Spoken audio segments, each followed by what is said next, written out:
Hello everyone and welcome back to your favorite sports medicine channel on YouTube. My name is Vihan and I am your host here on the channel. Welcome to episode 2 of our overview of sports medicine series. Last time in episode 1, we looked at the origins of sports medicine in Asia. And if you haven't already watched that, I highly recommend doing so because it will give you a good precedent for what we're going to discuss today. So today, we're going to be talking about the next step of the evolution of sports medicine, which occurs in ancient Greece and in ancient Rome from about 500 BCE to 200 CE. So that's approximately 700 years. And so this is also about 500 years after the origins of sports medicine in 1000 BCE, which we discussed in our last episode. Again, if you haven't checked that out already, I highly recommend doing so. It will give you a great baseline for what we're going to discuss today. Okay, so let's hop right into this episode. Today, we're going to be looking at 3 different scientists. 2 of them are going to be from ancient Greece, and 1 will be from ancient Rome. And these 3 scientists are probably the most important contributors ever to the field of sports medicine because they set the pillars for everything that the sports medicine field has become over the past 2,000 years since their time. Let's begin with our first scientist, HERODICUS, who lived around 500 BCE and was a very famous Greek physician and wrestling instructor. His story goes as follows. Herodicus noticed that many of his athletes were not as strong as he wanted them to be. So he began attempting to develop exercise regimens and health regimens for them to follow so that he could aid them in becoming stronger. Herodicus actually came up with a term for this science that he was studying, and he coined it as gymnastic medicine. Herodicus also studied preventative medicine, which is the science of preventing oneself from becoming ill or injured rather than curing an ailment that one already has. Herodicus studied preventative medicine so that he could prevent his athletes from getting injured. Lastly, since Herodicus is the first documented scientist in history to have combined sports with medicine, he is known today as the father of sports medicine. Now let's move on to our second scientist, Hippocrates. Hippocrates was a renowned Greek physician who lived about 100 years after Herodicus, around 400 BCE. Hippocrates first rose to fame after he wrote his 87 treatises on medicine, known as the Corpus Hippocraticum. But how does Hippocrates tie into sports medicine in particular? Well, Hippocrates was actually greatly influenced by Herodicus's work with his athletes, and shortly after writing the Corpus Hippocraticum, Hippocrates wrote the books Regimen and Regimen in Health, which provided diet and exercise instructions for the layman. In this way, Hippocrates was able to greatly improve on Herodicus's work because he was able to look at the regimens that Herodicus had made for his athletes specifically and then make them more methodically and on a much larger scale, generalizing them so that they were accessible to all people. While Hippocrates contributed greatly to the sports medicine field specifically, he was actually able to make many improvements to the medical field overall, through his 87 treatises in the Corpus Hippocraticum, and through the many principles of personal and preventative medicine that he derived, which still prevail today in modern medicine. That's why he is known as the father of medicine. Lastly, as an interesting side note, modern doctors must take the Hippocratic Oath, which is named after Hippocrates, before they're able to become certified in their practice.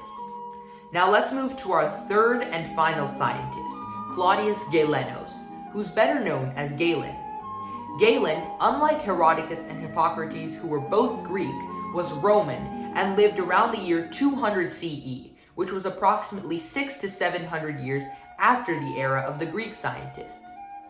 Galen developed the idea of health having 3 aspects, and these aspects were the naturals, the preternaturals, and the non-naturals. So let's unpack that. Let's begin with the naturals, which were the aspects of health within Galen's theory that he considered to be with nature. Galen was referring to the physiological functions within the body, such as the organs and organ systems that keep all of us alive. Second, the preternaturals were the aspects of health that were against nature, and this referred to pathology and disease within living beings. The final aspect of health within Galen's theory was the non-naturals, and the non-naturals were the aspects of health upon which one had control. Galen outlined 6 non-naturals. These were air and environment, or the environment that you're in, your sleep and wake cycles, motion and rest, or exercise, food and drink, excretions and retentions, and passions of the mind, or emotions. Galen believed that these 6 non-naturals had to be moderated at all times, because if they were not, it would put the body into imbalance and cause it to undergo disease or illness. Now, what can we take away from Galen's theory about the naturals, preternaturals, and non-naturals? Well, Galen recognized that the non-naturals were the aspects of health that directly influenced the naturals and the preternaturals.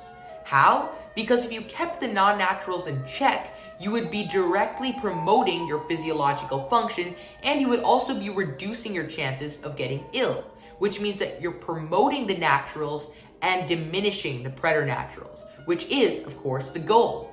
Galen's non-naturals theory became an extremely important piece of the sports medicine field because it set the foundation upon which all athletic regimens after Galen's time were built. These regimens focused on controlling the non-naturals that Galen had outlined so that they could promote the health and the performance of athletes. Now let's summarize what we've discussed today. Today, we looked at how the pillars of sports medicine were set in ancient Greece and ancient Rome, from about 500 BCE to 200 CE. And we also looked at how this was done through 3 different scientists: Herodicus, Hippocrates, and Galen. Let's start with Herodicus, a Greek physician and wrestling instructor who lived around 500 BCE.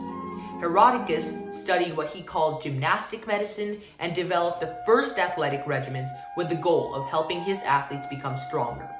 Herodicus was also one of the first scientists to study preventative medicine and did so that he could try and prevent his athletes from getting injured. Since Herodicus is the first scientist ever to have combined sports with medicine, he is known today as the father of sports medicine. Next, we have Hippocrates, who was a Greek physician that lived around 400 BCE. Hippocrates greatly expanded on the work that Herodicus did with athletic regimens and was able to provide regimens to people on a much larger scale. He did this through his books Regimen and Regimen in Health, where he made diet, exercise, and health regimens accessible to the general public. Since Hippocrates also developed many of the baseline principles of preventative medicine, which have influenced the modern medical field greatly, he is known today as the father of medicine. Lastly, we have Galen, a Roman physician who lived around 200 CE. Galen is best known for developing his non-naturals theory, which, in summary, focuses on the idea of the non-naturals being the aspects of health that one has control over. Galen stated that the non-naturals must be moderated in order for one to keep good health and well-being. As we discussed earlier, Galen's non-naturals theory influenced all of the athletic regimens that would be developed in the future, and therefore it has played an enormous role in the history of sports medicine.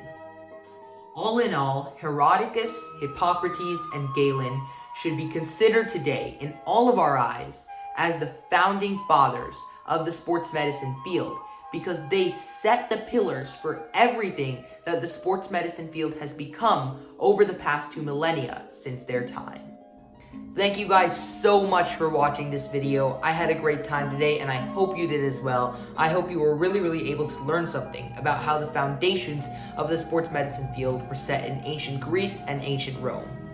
Be sure to check out the next video of this overview of sports medicine series, where we'll talk about how sports medicine died for just under a millennia after the Roman era, and how it was finally revived during the medieval period and the Renaissance. Lastly, if you did enjoy this video, or if you were able to learn something from it, please don't forget to hit that subscribe button and hit that like button. It really supports me so that I can make more of these sports medicine videos for you guys, so that we can delve deeper into sports medicine together. This is Vihan signing off. Have a great rest of your day.